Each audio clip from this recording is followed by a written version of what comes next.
ಸ್ನೇಹಿತರೆ ನಮಸ್ಕಾರ. ನೀವು ನೋಡ್ತೀರಾ SSTV. ನಾನು Vishwa Shetty. Last week Bigg Boss ಮನೆಯಿಂದ ಶಿಶಿರ್ ಅವರು ಹೊರಗಡೆ ಬಂದಿರೋದು ನಿಮಗೆಲ್ಲ ಗೊತ್ತಾಯಿದೆ. ನಾವು ಇವತ್ತು ಶಿಶಿರ್ ಅವರನ್ನ ಭೇಟಿಯಾಗಲಿಕ್ಕೆ ಬಂದಿದ್ದೇವೆ. ಬನ್ನಿ ಬಿಗ್ ಬಾಸ್ ಜರ್ನಿ ಬಗ್ಗೆ ಶಿಶಿರ್ ಅವ್ರನ್ನ ಕೇಳೋಣ, ಏನು ಹೇಳ್ತಾರೆ ನೋಡೋಣ. ಸರ್ ನಮಸ್ಕಾರ, ಹೇಗಿದ್ದೀರಿ ಸರ್? ಚೆನ್ನಾಗಿದ್ದೀನಿ ಸರ್, ನಮಸ್ಕಾರ. ಬಿಗ್ ಬಾಸ್ ನಾವು ನೋಡಿದಾಗ ನಿಮ್ಮನ್ನು ತುಂಬ ಖುಷಿ ಆಯಿತು. ಸೀರಿಯಲ್ಗಳಲ್ಲೂ ಕೂಡ ನೋಡಿದ್ವಿ, ಬಿಗ್ ಬಾಸ್ ಮನೆಯಲ್ಲೂ ಕೂಡ ನೋಡಿದ್ವಿ. ನಿಮಗೆ ಪರ್ಸ್ನಲ್ಲಾಗಿ ಏನು ಅನಿಸ್ತು ಅಂತ ನೀವು ಬಿಗ್ ಬಾಸ್ ಮನೆಗೆ ಹೋದಾಗ ಆ ಫೀಲಿಂಗ್ ಹೇಗಿತ್ತು ಅಂತ ನಿಮಗೆ? ಆ್ಯಕ್ಚುಲಿ ತುಂಬ ಆಸೆ ಪಟ್ಟು ಹೋದಂಥ ಪ್ಲ್ಯಾಟ್ಫಾರ್ಮ್ ಅದು. ತುಂಬ ಖುಷಿ ಇತ್ತು. ಮನೆಯಲ್ಲಿ ನಾನು ಕಳೆದಂಥ 78 ದಿನ ಅಥವಾ 79 ದಿನ ಏನಿತ್ತು, ತುಂಬ ಖುಷಿಯಾಗಿ ಕಳೆದಿದ್ದೀನಿ. ಅದನ್ನೆಲ್ಲರೂ ಹೊರಗಡೆ ನೋಡಿದ್ದಾರೆ. ಆ್ಯಂಡ್ ನನಗಂತೂ ಇದೊಂದು ಲೈಫಲ್ಲಿ ಮೆಮೊರಬಲ್ ಎಕ್ಸ್ಪೀರಿಯನ್ಸ್ ಅಂತ ಹೇಳ್ಬೋದು. ಅಂದರೆ ಒಂದಿಷ್ಟು ಜನ ಬಿಗ್ ಬಾಸ್ ಮನೇಲಿ ಇಷ್ಟ ಆಗ್ತಾರೆ, ಒಂದಿಷ್ಟು ಜನ ನಿಮಗೆ ಕಷ್ಟ ಆಗಿರ್ಬೋದು. ಅಂಥದ್ರಲ್ಲಿ ಯಾರು ಸರ್ ನಿಮಗೆ ತುಂಬ ಇಷ್ಟ ಆದರು, ಒಂದು ಸ್ವಲ್ಪ ಯಾರು ಕಷ್ಟ ಆದರು ಅಂತ? ತುಂಬ ಹಾನೆಸ್ಟಾಗಿ ಹೇಳಬೇಕು ಅಂದರೆ ಪ್ರತಿಯೊಬ್ಬರು ನಂಗೆ ತುಂಬ ಇಷ್ಟ ಆಗಿದ್ರು ಮನೆಯೊಳಗೆ. ಕಷ್ಟ ಆಗಿದ್ದು ಹೌದು, ಜಗದೀಶ್ ಅವರು ಸ್ಟಾರ್ಟಿಂಗಲ್ಲಿ ತುಂಬ ಕಷ್ಟ ಆಗ್ತಿದ್ರು, ಆಮೇಲೆ ಅವರು ಇಷ್ಟ ಆಗೋಕ್ಕೆ ಶುರುವಾದರು. ಅದಾದ ನಂತರ ನನಗೆ ಯಾರು ತುಂಬ ಕಷ್ಟ ಅಂತ ಅನ್ನಿಸ್ಲೇ ಇಲ್ಲ. ಬಿಗ್ ಬಾಸ್ ಮನೇಲಿ ಎಲ್ಲರ ಜೊತೆ ಹೊಂದ್ಕೊಂಡು ತುಂಬ ಚೆನ್ನಾಗಿದ್ದೆ. ಇವಾಗ ನಾವು ಬಿಗ್ ಬಾಸಲ್ಲಿ ಶಿಶಿರ್ ಹೋದಾಗ ಒಂದು ಎಕ್ಸ್ಪೆಕ್ಟೇಷನ್ ಇಟ್ಕೊಂಡಿರ್ತೀವಿ, ಇವ್ರು ಫೈನಲ್ಗೆ ಹೋಗಬೇಕು, ಇವ್ರು ನಮ್ಮನ್ನೆಲ್ಲ ಫುಲ್ ಮನೋರಂಜನೆ ನೀಡ್ತಾರೆ, ಆ ಥರದ್ದೆಲ್ಲ ಒಂದು ಇರುತ್ತೆ ಸರ್. ಅಂದರೆ ನಿಮ್ಮ ಅಭಿಮಾನಿಗಳಿಗಾಗಿರ್ಬೋದು, ಯಾರಿಗೆಲ್ಲ. ಬಟ್ ನೀವು ಅದನ್ನು ರೀಚ್ ಆದ್ರೆ ಏನಂತ ಅನಿಸ್ತು ಸರ್ ನಿಮಗೆ ಅಂತ?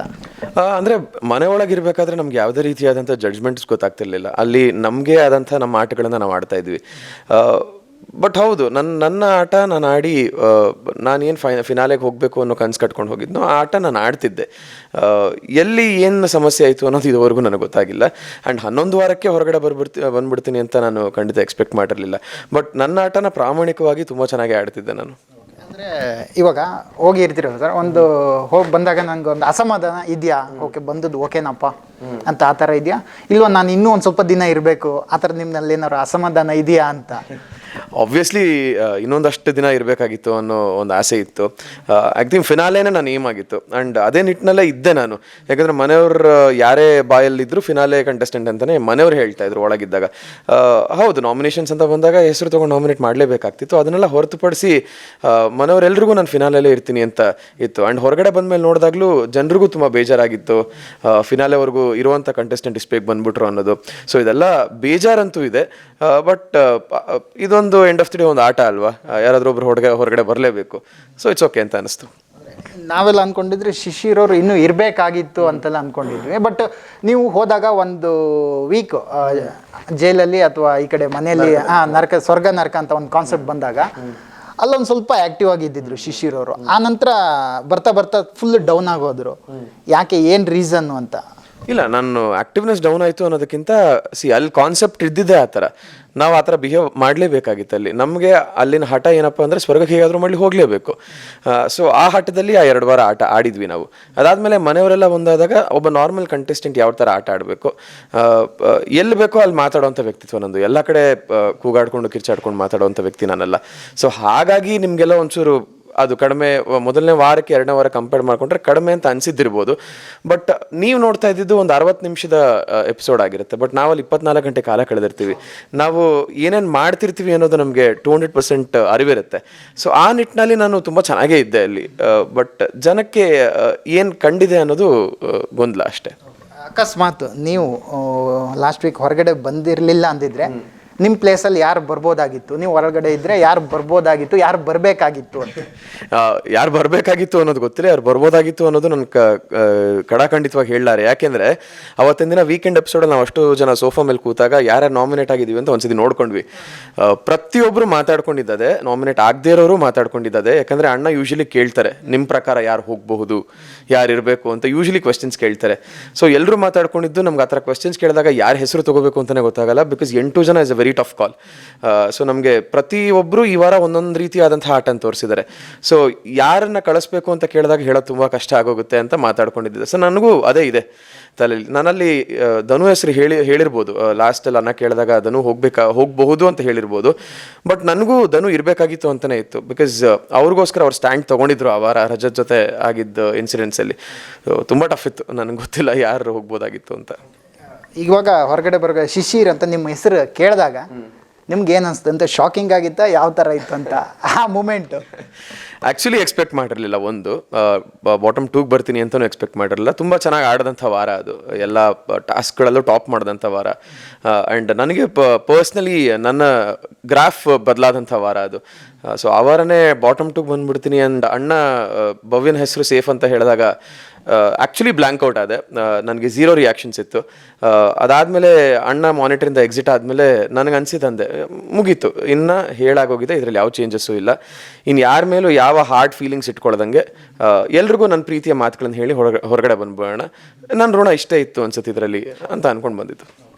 ಹೊರಗಡೆ ಬಂದಾಗ ನಿಮ್ಮ ಮನೆಯವರಾಗಿರ್ಬೋದು, ನಿಮ್ಮನ್ನು ಪ್ರೀತಿಸೋರಾಗಿರ್ಬೋದು, ಯಾವ ಥರ ನಿಮ್ಮನ್ನು ರಿಸೀವ್ ಮಾಡಿಕೊಂಡ್ರು, ಅವ್ರ ಪ್ರೀತಿ ನೋಡಿ ನಿಮ್ಗೆ ಏನು ಅನಿಸ್ತು ಅಂತ? ಇಷ್ಟು ವರ್ಷ ಪಾತ್ರಗಳಾಗಿ ನನ್ನನ್ನು ನೋಡಿ ಇಷ್ಟಪಡ್ತಾ ಇದ್ರು, ಬಟ್ ಹೊರಗಡೆ ಬಂದು ನಾನು ನೋಡಿದಂಥ ರೆಸ್ಪಾನ್ಸ್ ಇದೆಯಲ್ಲ, ಇಟ್ಸ್ ಹ್ಯೂಜ್. ಅದು ಗೊತ್ತಿಲ್ಲ ಇನ್ನು, ಬಟ್ ಹ್ಯೂಜ್ ರೆಸ್ಪಾನ್ಸ್. ನಾನು ಇಷ್ಟು ದೊಡ್ಡ ಮಟ್ಟಕ್ಕೆ ರೆಸ್ಪಾನ್ಸ್ ಆಗುತ್ತೆ ಅಂತ ನಾನು ಅಂದ್ಕೊಂಡಿರಲಿಲ್ಲ. ಆ್ಯಂಡ್ ಪ್ರತಿಯೊಬ್ಬರು ತುಂಬ ಪಾಸಿಟಿವ್ ಆಗಿ ಅಕ್ಸೆಪ್ಟ್ ಮಾಡ್ಕೊಂಡಿರೋದು ತುಂಬ ಖುಷಿ ಇದೆ. ಬಿಕಾಸ್ ಬಿಗ್ ಬಾಸ್ ಮನೆಯಿಂದ ಒಂದು ಪಾಸಿಟಿವ್ ಇಮೇಜ್ ಇಟ್ಕೊಂಡು ಹೊರಗಡೆ ಬರೋದು ತುಂಬ ಕಷ್ಟ. ಸೊ ಆ ಒಂದು ಇಮೇಜ್ ಇಟ್ಕೊಂಡು ಆ್ಯಂಡ್ ಅಣ್ಣನ ಬಾಯಿಂದ ತುಂಬ ಡಿಗ್ನಿಫೈಡ್ ಆಗಿ ಆಡಿದ್ರಿ ನೀವು ಅಂತ ಹೇಳಿಸ್ಕೊಂಡು ಬರೋದಿದೆಯಲ್ಲ, ಅದು ತುಂಬ ಖುಷಿ ಇತ್ತು. ಸೊ ಅದೇ ನಿಟ್ಟಿನಲ್ಲಿ ಫ್ರೆಂಡ್ಸ್ ಎಲ್ಲ ತುಂಬ ಗ್ರ್ಯಾಂಡಾಗಿ ವೆಲ್ಕಮ್ ಮಾಡಿಕೊಂಡ್ರು, ಮನೆಯವರು ತುಂಬ ಗ್ರ್ಯಾಂಡಾಗಿ ವೆಲ್ಕಮ್ ಮಾಡಿಕೊಂಡ್ರು, ಯಾಕಂದರೆ ಬರ್ಡೇ ದಿನ ಆಗಿತ್ತು ಅವತ್ತು. ಸೊ ತುಂಬ ಗ್ರ್ಯಾಂಡ್ ವೆಲ್ಕಮ್ ಇತ್ತು. ಅಂದರೆ ನಾವು ಒಂದಿಷ್ಟು ಪಬ್ಲಿಕ್ ಒಪಿನಿಯನ್ ಕೇಳ್ತೀವಿ ಸರ್, ಬಿಗ್ ಬಾಸ್ ಬಗ್ಗೆ ನಿಮ್ಮ ಅಭಿಪ್ರಾಯ ಏನು ಅಂತೆಲ್ಲ ಕೇಳ್ತೀವಿ. ನೀವು ಹೊರಗಡೆ ಬಂದಾಗ ಒಂದಿಷ್ಟು ಜನರ ಅಭಿಪ್ರಾಯ ಕೇಳ್ತೀವಿ. ಶಿಶಿರವರು ಹೊರಗಡೆ ಬಂದಿದ್ರು, ನಿಮ್ಗೆ ಏನು ಅನಿಸುತ್ತೆ, ಅವ್ರು ಬಂದಿರೋದು ಸರಿನಾ ಅಂತ ಕೇಳಿದಾಗ, ಇಲ್ಲ ಶಿಶಿರವರು ಇನ್ನೂ ಒಂದು ಸ್ವಲ್ಪ ದಿನ ಇರಬೇಕಾಗಿತ್ತು, ಐಶ್ವರ್ಯ ಅವರು ಅವ್ರನ್ನ ಹೊರಗಡೆ ಕಳಿಸಿದ್ದು ಮೂಲ ಕಾರಣ ಐಶ್ವರ್ಯ ಶಿಶಿರ್ ಇಲ್ಲ ಅಂದರೆ ಐಶ್ವರ್ಯ ಅವರು ಹೋಗಬೇಕಾಗಿತ್ತು ಅಂತ ಈ ಥರದ್ದೆಲ್ಲ ಒಂದಿಷ್ಟು ಸ್ಟೇಟ್ಮೆಂಟ್ಗಳು ಕೊಡ್ತಾರೆ. ಅಂದರೆ ನಿಮ್ಗೆ ಏನು ಅನ್ಸುತ್ತೆ ಸರ್ ಈ ಥರ ಸ್ಟೇಟ್ಮೆಂಟ್ ಕೊಟ್ಟಾಗ? ಹೌದು, ಅಥವಾ ಐಶ್ವರ್ಯದಿಂದ ನಾನೇನಾದರೂ ಹೊರಗಡೆ ಬಂದು, ಅಥವಾ ನನ್ನ ಸ್ವಂತ ಆಟದಿಂದ ಈ ಥರ ಹೊರಗಡೆ ಬಂದು, ಅಥವಾ ಏನು, ಅಥವಾ ಒಂದು ಕ್ಲಾರಿಟಿ ಕೊಡೋದಾದರೆ ಏನು ಹೇಳ್ತೀರ? ಇಲ್ಲ, ಆ್ಯಕ್ಚುಲಿ ಒಬ್ಬರು ವ್ಯಕ್ತಿಯಿಂದ ಮನೆಯಿಂದ ಹೊರಗಡೆ ಬರೋದು ಅನ್ನೋದು ತಪ್ಪಾಗುತ್ತೆ. ಬಿಕಾಸ್ ಮನೆಯಿಂದ ಹೊರಗಡೆ ಬರೋದಕ್ಕೆ ನಾಮಿನೇಷನ್ಸ್ ತುಂಬ ಇಂಪಾರ್ಟೆಂಟ್ ಆಗುತ್ತೆ. ಸೊ ಯಾರು ವ್ಯಕ್ತಿ ನಾಮಿನೇಟ್ ಮಾಡಿದ್ದಾರೆ ಅಂದರೆ ತಾನೇ ನಾನು ಹೊರಗಡೆ ಬರೋಕ್ಕಾಗೋದು. ನೀವು ಹೇಳಿದಂಥ ವ್ಯಕ್ತಿ ನನ್ನ ನಾಮಿನೇಟೇ ಮಾಡಿರಲಿಲ್ಲ. ಸೊ ಅವರಿಂದ ನಾನು ಹೊರಗಡೆ ಬರ್ತೀನಿ ಅನ್ನೋದು ತುಂಬ ಗೊತ್ತಾಯಿತು. ಅವರ ಏನೋ ಅವರ ಇನ್ಫ್ಲೂಯೆನ್ಸಿಂದ ಏನಾದರೂ ಹೊರಗಡೆ ಬಂದೆ ಅಂತ ಜನ ಹೇಳ್ತಿದ್ರು ಅಂತ. ಬಟ್ ನಿಜವಾಗ್ಲೂ ಅಲ್ಲ, ಯಾರು ಇನ್ಫ್ಲೂಯೆನ್ಸ್ ಮಾಡಿ ಯಾರು ಹೊರಗಡೆ ಬರೋಕ್ಕಾಗಲ್ಲ ಆ ಮನೇಲಿ. ಬಿಕಾಸ್ ಅಲ್ಲಿ ಪ್ರತಿಯೊಬ್ಬರು ಅವ್ರವ್ರ ಆಟ ಆಡಿದ್ರೇ ಅವರು ನಿಂತ್ಕೊಳ್ಳೋಕೆ ಸಾಧ್ಯ. ಆ್ಯಂಡ್ ನಾನು ಆಡಿದಂಥ ಅಷ್ಟು ವಾರಗಳಲ್ಲಿ ತುಂಬ ವಾರಗಳು ನಾನು ಅವ್ರ ಆಪೋಸಿಟ್ ಟೀಮಲ್ಲೇ ಆಡಿದಂಥವನು. ಸೊ ಒಬ್ಬರು ವ್ಯಕ್ತಿಯಿಂದ ನನ್ನ ಮನೆಯಿಂದ ಹೊರಗಡೆ ಬಂದ್ಬಿಡ್ತೀನಿ ಅನ್ನೋದು ಇಲ್ಲ, ಆ ಥರ ಆಗಲಿಲ್ಲ ಅಲ್ಲಿ. ಬಟ್ ನಾಮಿನೇಷನ್ಸ್ ಅಂತ ಬಂದಾಗ ತುಂಬ ಜನ ಇಂಥವ್ರ ಹೆಸರನ್ನ ಫಸ್ಟ್ ಹೆಸರು ಚೂಸ್ ಮಾಡ್ಕೊಂಡು ಆಮೇಲೆ ಕಾರಣಗಳನ್ನ ಹುಡ್ಕೊಂಡು ನಾಮಿನೇಟ್ ಮಾಡ್ತಾಯಿದ್ರು. ಸೊ ಅದೆಲ್ಲೋ ಒಂದು ಕಡೆ ಮುಳುವಾಯಿತು ಹೊರಗಡೆ ಬರೋದಕ್ಕೆ ಅಂತ ನನಗನ್ನಿಸ್ತು. ಆ್ಯಂಡ್ ವೈಯಕ್ತಿಕ ಆಟಗಳು ಎಲ್ಲರೂ ಆಡ್ತಾ ಇದ್ದಾರಲ್ಲಿ. ಸೊ ಅದು ಯಾವುದೂ ತಪ್ಪು ಅಂತ ಹೇಳಲ್ಲ ನಾನು. ಅಂದರೆ ನಾನು ಯಾಕೆ ಈಗ ಹೇಳಿದೆ ಅಂದರೆ ಅಲ್ಲಿ 24 hours ಏನಾಗುತ್ತೋ ನಮ್ಗೆ ಗೊತ್ತಿರಲ್ಲ. ನಾವು 1.5 hour ನೋಡಿರ್ತೀವಿ ಟೆಲಿಕಾಸ್ಟ್, ಅದನ್ನ ನೋಡಿ ಏನು ಡಿಸೈಡ್ ಮಾಡೋಕ್ಕಾಗಲ್ಲ. ಅಲ್ಲ, ನೀವು ಜೊತೆಯಾಗಿ ಓಡಾಡ್ತಿರ್ಬೋದು, ಮಾತಾಡ್ತಿರ್ಬೋದು, ಈ ಥರದ್ದೆಲ್ಲ ಇದ್ದಾಗ ಶಿಶಿರವರು ಒಂದು ಸ್ವಲ್ಪ ಗೇಮ್ ಬಗ್ಗೆ ಆಸಕ್ತಿ ತೋರಿಸೋದು ಬಿಟ್ಬಿಟ್ರು, ಈ ಥರದ್ದೆಲ್ಲ ಮಾತು ಕೇಳ್ಬಂತಲ್ಲ, ಆ ಕಾರಣಕ್ಕೋಸ್ಕರ ಅವ್ರದ್ದು ಹೀಗೆ ಹೇಳಿರೋ ಅಂತ. ಇಲ್ಲ, ಗೇಮ್ ಬಗ್ಗೆ ಆಸಕ್ತಿ ಇಲ್ಲ ಅಂದಿದ್ರೆ 2 ವಾರ ಬ್ಯಾಕ್ ಟು ಬ್ಯಾಕ್ ಕ್ಯಾಪ್ಟನ್ಸಿ ಟಾಸ್ಕ್ಗಳು ಟಾಪ್ 2 ನಾನು ಆಡೋಕ್ಕೆ ಆಗ್ತಿರ್ಲಿಲ್ಲ. ಆ್ಯಂಡ್ ಸ್ಪೆಷಲಿ ನಾಮಿನೇಷನ್ಸ್ ಅಂಡ್ ಕಳಪೆ ಬಂದಾಗಲೇ ನಿಜವಾದ ಗೇಮ್ ಏನು ಅಂತ ಗೊತ್ತಾಗೋದು ಪ್ರತಿಯೊಬ್ಬರದ್ದು. ಸೊ ಅಲ್ಲೂ ಕೂಡ ನನಗೆ ನನ್ನೊಂದಷ್ಟು ಇಂಟೆನ್ಷನ್ಸ್ ಇತ್ತು, ಇಂಥವ್ರನ್ನ ನಾನು ನಾಮಿನೇಟ್ ಮಾಡಲೇಬೇಕು, ಇಂಥವ್ರು ನನ್ನ ದೃಷ್ಟಿಯಲ್ಲಿ ಮನೆಯಿಂದ ಹೊರಗಡೆ ಹೋಗಲೇಬೇಕು ಅಂತ. ಅದರಲ್ಲೂ ನನ್ನ ಆಟನ ನಾನು ತೋರಿಸಿದ್ದೀನಿ. ಸೊ ಮನೆಯಲ್ಲಿ ವ್ಯಕ್ತಿತ್ವ ಅನ್ನೋದನ್ನು ಉಳಿಸ್ಕೊಂಡಿರೋದಕ್ಕೆ ಮನೆಯವರೆಲ್ಲ ಅಷ್ಟು ಪ್ರೀತಿಯಿಂದ ಹೊರಗಡೆ ಕಳಿಸಿರೋದು, ಅದು ಒಂದು ರೀತಿ ಆಟನೇ. ಸೊ ನಾನು ಅದೇ ಹೇಳಿದಾಗ 24 ಗಂಟೆ ನಾವು ಏನು ಕಳೆದಿರ್ತೀವಿ ಅನ್ನೋದು ನಿಮಗೆ ಪಿಕ್ಚರ್ ಸಿಗೋದಿಲ್ಲ ಅಷ್ಟು ಪೂರ್ತಿಯಾಗಿ. ಸೊ ನನ್ನ ಪ್ರಕಾರ ನಾನು 100% ಜೀವಿಸಿದ್ದೀನಿ ಮನೇಲಿ. ಇನ್ನೊಂದು ಸರ್, ನಾನು ತುಂಬ ಪರ್ಸ್ನಲ್ ಆಗಿ ಅಂದರೆ ನಮ್ಗೆ ಇಷ್ಟ ಆಯ್ತು, ನಿಮ್ಮಿಬ್ಬರು ಜೋಡಿ ತುಂಬ ನೋಡೋಕ್ಕೆ ತುಂಬ ಇಷ್ಟ ಆಯ್ತು. ಆ ಕಾರಣದಿಂದ ಏನಾದರೂ ನಿಮ್ಗೆ ಏನಾದರೂ ಒಂದು ಸ್ವಲ್ಪ ಲವ್ ಇದ್ದಿತ್ತು ಆಯ್ತು, ಆ ಥರದ್ದು ಏನಾದರೂ ಆಯ್ತು ಅಂತ ಏನು ಸರ್? ಅಲ್ಲ, ನಾನು ಪರ್ಸ್ನಲ್ ಕೇಳ್ತಿರೋ ಅದು ಜನರು ನೋಡುವಾಗ ಕೂಡ ಅದೇ ಅನಿಸುತ್ತೆ, ಚೆನ್ನಾಗಿದೆಯಲ್ಲಪ್ಪ ಜೋಡಿ, ಈ ಥರದ್ದೆಲ್ಲ ಅನಿಸುತ್ತೆ. ಏನಂತೀರ ಸರ್ ಇದ್ರ ಬಗ್ಗೆ ಅಂತ? ಇಲ್ಲ ಸರ್, ಆ ಥರದ್ದೆಲ್ಲ ಏನಿಲ್ಲ. ಆ್ಯಕ್ಚುಲಿ ನಾವು ಮಾತಾಡ್ಕೊಂಡಾಗಲೇ ಅದು ಟೆಲಿಕಾಸ್ಟ್ ಆಗಿದೆ. ನೀನು ಹುಡುಗಿ ಥರನೇ ನೋಡ್ತಿಲ್ಲ, ನಾನು ನೋಡ್ತಿರೋದೇ ಹುಡುಗನ ಥರ, ಮಚ್ಚ ಅಂತ ಕರ್ಕೊಂಡೇ ಇದ್ದಿದ್ದು ನಾನು. ಸೊ ಅವಳನ್ನ ನಮ್ಮ ಬಾಯ್ಸ್ ಗ್ಯಾಂಗ್ ಒಬ್ಳು ಅಂತಲೇ ನಾನು ಹೇಳ್ತಾ ಇದ್ದಿದ್ದು. ಇದು ಯಾವಾಗ ತುಂಬ ಇದಾಯ್ತಂದ್ರೆ ಇಬ್ಬರು ಒಂದೇ ಕಾಫಿ ಒಂದೇ ಲೋಡ್ ಆ ಥರದ್ದು ಸೀನ್. ಓಕೆ, ಬಟ್ ನೋಡುವಾಗ ಏನು ಅನ್ಸುತ್ತೆ, ಹೌದಲ್ವಾ ಚೆನ್ನಾಗಿದೆಯಲ್ಲ, ಈ ಥರ ಅನ್ಸೋಕೆ ಸ್ಟಾರ್ಟ್ ಆಯ್ತು ಜನರಿಗೆಲ್ಲ, ಅದ್ರ ಬಗ್ಗೆ ಅದಕ್ಕೋಸ್ಕರ ಕೇಳಿ. ಇಲ್ಲ, ಅಲ್ಲಿದ್ದೊಂದು ಪ್ಯೂರ್ ಫ್ರೆಂಡ್ಶಿಪ್ ಬಾಂಡ್ ಅಷ್ಟೇ, ಅದನ್ನು ಹೊರತುಪಡಿಸಿ ಬೇರೆ ಯಾವುದೂ ಇರಲಿಲ್ಲ ಅಲ್ಲಿ. ಬಿಕಾಸ್ ಆ ಥರ ಫ್ರೆಂಡ್ಸ್ಗಳು ತುಂಬ ಜನ ಇದ್ದರು ಮನೇಲಿ. ಸೊ ಇದೊಂದೇ ಎದ್ದು ಏನಕ್ಕೆ ಕಾಣಿಸ್ತು ಅಂತ ನೀವೇ ಹೇಳಿದಾಗ ಚೆನ್ನಾಗಿ ಕಾಣಿಸ್ತಿದ್ರು ಇಬ್ಬರು ಅನ್ನೋ ಕಾರಣಕ್ಕೆ ಎದ್ದು ಕಾಣಿಸಿರ್ಬೋದು. ಬಟ್ ಅಲ್ಲಿದ್ದಂಥ ಒಂದು ಪ್ಯೂರೆಸ್ಟ್ ಫಾರ್ಮ್ ಆಫ್ ಫ್ರೆಂಡ್ಶಿಪ್ ಅಷ್ಟೇ ಇದ್ದಿದ್ದು. ಅದನ್ನು ಹೊರತುಪಡಿಸಿ ಬೇರೆ ಯಾವುದೂ ಇರಲಿಲ್ಲ ಅಲ್ಲಿ. ಆ್ಯಂಡ್ ನಾವಿಬ್ಬರು ಎಲ್ಲೂ ಸಪ್ರೇಟಾಗಿ ಮಾತಾಡಿರೋವಂಥದ್ದು ಅಥವಾ ಓಡಾಡಿರೋವಂಥದ್ದು ನಿಮ್ಗೆ ಸಿಗಲ್ಲ ನೋಡೋದಕ್ಕೆ. ನಾವೆಲ್ಲ ಜನರ ಮಧ್ಯೆನೇ ಇರ್ತಾ ಇದ್ದಿದ್ದಲ್ಲಿ, ಗುಂಪುಗಳಲ್ಲೇ ಇರ್ತಾ ಇದ್ದಿದ್ದು. ಸೊ ಆ ಥರದ್ದು ಯಾವುದೂ ಇರಲಿಲ್ಲ. ಹಂಗಿದ್ದಿದ್ರೆ ಪರ್ಸ್ನಲಾಗಿ ಟೈಮ್ ಸ್ಪೆಂಡ್ ಮಾಡಬೇಕು ಅಂತ ಒಂದಷ್ಟು ವಿಷಯಗಳಾಗೋಗಿರೋದು, ಅದು ನೋಡೋಕ್ಕೆ ಸಿಕ್ಕಿರೋದು. ಆ ಥರ ಏನೂ ಇರಲಿಲ್ಲ ಅಲ್ಲಿ. ಇನ್ನೊಂದು ಸರ್, ಅಂದರೆ ನಿಮ್ಮ ಪ್ರೀತಿಯ ತಂಗಿ ಚೈತ್ರ ಅವರು ಏನು ಹೇಳ್ತೀರಾ? ಅಂದರೆ ನೀವು ಮುಂಚೆ ಕೇಳಿದ್ರಾ ಅಥವಾ ಅವ್ರ ಬಗ್ಗೆ ನೋಡಿದ್ರಾ, ಭೇಟಿ ಆಗಿದ್ರಾ, ಅಥವಾ ಬಿಗ್ ಬಾಸ್ ಮನೆಯಲ್ಲಿ ಅವ್ರನ್ನ ನೋಡಿದ್ದ ಏನು ಅಂತ ಸರ್? ಇಲ್ಲ, ಚೈತ್ರನ್ ಬಗ್ಗೆ ನನಗೆ ಹೊರಗಡೆ ಗೊತ್ತಿರಲಿಲ್ಲ, ಅಷ್ಟಾಗಿ ಗೊತ್ತಿರಲಿಲ್ಲ. ಹೆಸರು ಕೇಳಿದ್ದೆ, ಈ ಥರದೊಬ್ಬರು ಭಾಷಣಕಾರ್ತಿ ಇದ್ದಾರೆ, ತುಂಬ ರೆಬೆಲ್ ಅನ್ನೋದನ್ನು ಕೇಳಿದ್ದೆ ನಾನು. ಬಿಗ್ ಬಾಸ್ ಮನೇಲಿ ಆಕೆ ನೋಡಿದಾಗ ಇದು ಇಷ್ಟೊಂದು ರೆಬೆಲ್ ಅಂತ ಹೇಳಿದ್ರಲ್ಲ, ತುಂಬ ಮಗು ಥರ ಆಡ್ತಾಳಲ್ಲ ಈ ವ್ಯಕ್ತಿ ಅಂತ ಅನಿಸಿದುಂಟು. ಹೌದು, ಪ್ರತಿಯೊಬ್ಬರಿಗೂ ಆ ಸೈಡ್ ಇದ್ದೇ ಇರುತ್ತೆ. ನಾವು ನಮ್ಮ ಸಾಮಾಜಿಕ ಜೀವನದಲ್ಲಿ ಆ ಥರ ಇದ್ದಿರ್ಬೋದು, ಬಟ್ ಪರ್ಸ್ನಲ್ ಲೈಫ್ ಅಂತ ಬಂದಾಗ ಎಲ್ಲರೂ ಮಗುವಾಗಿರ್ತಾರೆ. ನನಗೆ ಅಲ್ಲೇ ಕನೆಕ್ಟ್ ಆಗಿದ್ದು ಚೈತ್ರ. ಇಷ್ಟು ರೆಬೆಲ್ ಆ್ಯಟಿಟ್ಯೂಡ್ ಇರೋವಂಥ ವ್ಯಕ್ತಿಲೂ ಕೂಡ ಒಂದು ಮಗು ಇದೆ ಅನ್ನೋದೇ ನನಗೆ ಕನೆಕ್ಟ್ ಆಗಿದ್ದು. ನಮ್ಮಿಬ್ಬರ ಮಧ್ಯೆ ಒಂದಷ್ಟು ಆಯಿತು, ಏನೋ ಒಂದಷ್ಟು ಅಸಮಾಧಾನಗಳಾಯಿತು, ಮಿಸ್ಅಂಡರ್ಸ್ಟ್ಯಾಂಡಿಂಗ್ಸ್ ಬಂತು. ಸೊ ಅದೆಲ್ಲ ಮೀರಿ ಒಂದು ಬಾಂಡ್ ಚೆರಿಶ್ ಆಗುತ್ತೆ ಮನೇಲಿ ಅಂದರೆ ಅದು ತುಂಬ ಜೆನ್ಯೂನ್ ಆಗಿರುತ್ತೆ ಅಂತ ನಾನು ನಂಬ್ತೀನಿ. ಅಂದರೆ ಆ ಬಾಂಡಿಂಗ್ ಬಗ್ಗೆ ಸರ್, ಒಂದು ಅಣ್ಣ ತಂಗಿ, ನಮ್ಮ ಇದರಲ್ಲಿ ಇಂಡಸ್ಟ್ರಿಯಲ್ಲಿ ಅಣ್ಣ ತಂಗಿದ್ದು ಫೇಮಸ್ ಅಂದರೆ ಶಿವಣ್ಣ ಮತ್ತು ರಾಧಿಕಾ. ಆ ಥರದಲ್ಲೇ ನಿಮ್ಮದೊಂದು ಫೋಟೋ ಕೂಡ ಇದು ರಿವೀಲ್ ಆಗಿತ್ತು. ಆ ಬಾಂಡಿಂಗ್ ಬಗ್ಗೆ ಏನು ಹೇಳ್ತೀರಿ ಸರ್ ಅಂತ? ಅಂದರೆ ಅವ್ರ ಪ್ರೀತಿಯಿಂದ ಕೂಡ ಪ್ರತಿಯೊಂದಕ್ಕೆ ಏನೇ ಆಗಲಿ ನಿಮ್ಮ ಆಶೀರ್ವಾದ ಪಡ್ಕೋತಿದ್ರು, ಅವ್ರು ಹಿಂದ್ಗಡೆ ಏನೇ ಮಾಡಿದ್ದಾಗಲಿ ಅಥವಾ ಒಂದು ಸಲಹೆ ಅಂತ ನಿಮ್ಮನ್ನು ಕೇಳ್ತಾ ಇದ್ದಿದ್ರು. ಆ ಮೂಮೆಂಟಲ್ಲಿ ನಿಮಗೆ ಆ ಬಾಂಡಿಂಗ್ ಅಂದರೆ ಮನೆಯಲ್ಲಿ ಆ ಥರದ್ದು ಪ್ರೀತಿ ಸಿಕ್ಕಿಲ್ಲ, ಒಂದು ಹೊರಗಡೆ ಹೋದಾಗ ಅದು ಸಿಕ್ಕಾಗ ನಿಮ್ಗೆ ಆ ಮೂಮೆಂಟಲ್ಲಿ ಏನು ಅನಿಸ್ತು ಅಂತ ಚೈತ್ರ ಅವ್ರನ್ನ ನೋಡಿ? ತುಂಬ ಇಷ್ಟಪಟ್ಟಂಥ ವ್ಯಕ್ತಿ ನಾನು ಮನೆಯಲ್ಲಿ ಚೈತ್ರ. ನಾನು ಅದು ಯಾವಾಗಲೂ ಹೇಳ್ತಿದ್ದೆ, ಆ ಒಂದು ಸಂಬಂಧನ ನಾನು ಹೊರಗಡೆನೂ ಕಂಟಿನ್ಯೂ ಮಾಡ್ತೀನಿ ಅಂತ ಹೇಳ್ತಾ ಇದ್ದೆ. ನನಗೆ ತುಂಬ ಇಷ್ಟವಾದಂಥ ವ್ಯಕ್ತಿ ಚೈತ್ರ. ಅದು ಆಗ್ತಿತ್ತು, ಆಟಕ್ಕೋಸ್ಕರ ಒಂದಷ್ಟು ಜಗಳಗಳು ಇವೆಲ್ಲ ಕಾಮನ್ನು. ಅವೆಲ್ಲ ಮೀರಿ ಯಾವಾಗ ಆ ವ್ಯಕ್ತಿಗೆ ಒಂದಷ್ಟು ವಿಷಯಗಳು ರಿಯಲೈಸ್ ಆಗೋಕ್ಕೆ ಶುರುವಾಯಿತು, ಇಲ್ಲ ನಾನು ಮಾಡಿದ ತಪ್ಪಿರ್ಬೋದೇನೋ, ನನ್ನ ಅಣ್ಣಂಗೇನೋ ತಪ್ಪು ಮಾಡ್ಬಿಟ್ನೇನೋ ಅಂತ ಅವ್ರು ರಿಯಲೈಸ್ ಆದಾಗ ಮತ್ತೆ ಬಂದು ನನ್ನ ಹತ್ರ ಅದೇ ವಾರದಲ್ಲಿ ಸಾರಿ ಕೇಳಿದ್ದುಂಟು. ಅದಾದಮೇಲೆ ನನ್ನ ಹತ್ರ ನಡ್ಕೊಂಡಿದ್ದ ರೀತಿ, ನನ್ನ ಜೊತೆ ಬಿಹೇವ್ ಮಾಡಿದ ರೀತಿ ಬೇರೆ ಇತ್ತು. ಸೊ ಆವಾಗ ನಾನು ಇದನ್ನು ಕ್ಯಾರಿ ಮಾಡೋದು ತಪ್ಪಾಗುತ್ತೆ ಅಂದ್ಬಿಟ್ಟು ಮತ್ತೆ ಆಕೆನ ಒಪ್ಕೊಂಡು. ಆ್ಯಂಡ್ ಚೈತ್ರ ಎಲ್ಲೇ ಕಿರ್ಚಾಡಿದ್ರು, ಯಾರೇ ಅವಳಿಗೆ ಎದುರುತ್ರ ಕೊಟ್ಟರು ಅವಳು ಸುಮ್ಮನಾಗ್ತಿರ್ಲಿಲ್ಲ. ಬಟ್ ನಾನು ಹೇಳಿದಾಗ ಸುಮ್ಮನಾಗ್ತಿದ್ಲು. ಬೇಡ ಚೈತ್ರ, ತಪ್ಪಾಗುತ್ತೆ, ಸುಮ್ಮನಿದ್ಬಿಡು ಅಂದಾಗ ಸುಮ್ಮನಾಗೋಳು.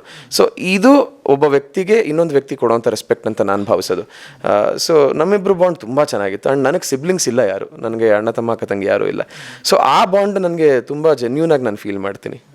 ಅಂದರೆ ಒಂದು ಟಾಸ್ಕ್ ವಿಚಾರ ಆಗುತ್ತೆ ಸರ್. ಅಂದರೆ ಜೋಡಿ ನೀವು ಟಾಸ್ಕ್ ಆಡಿದಾಗ ನಿಮ್ಮ ಜೊತೆನಾಗೆ ಇದ್ದು ಒಬ್ಬರು ನಾಮಿನೇಟ್ ಆಗಬೇಕಂದಾಗ ನೀವು ಆವಾಗ ಆಗ್ತೀರಾ, ನೀವು ಸೇವಾಗಮ್ಮ ನಾನು ಆಗ್ತೀನಿ ನಾಮಿನೇಟ್ ಅಂತ ನೀವು ಆಗ್ತೀರಾ.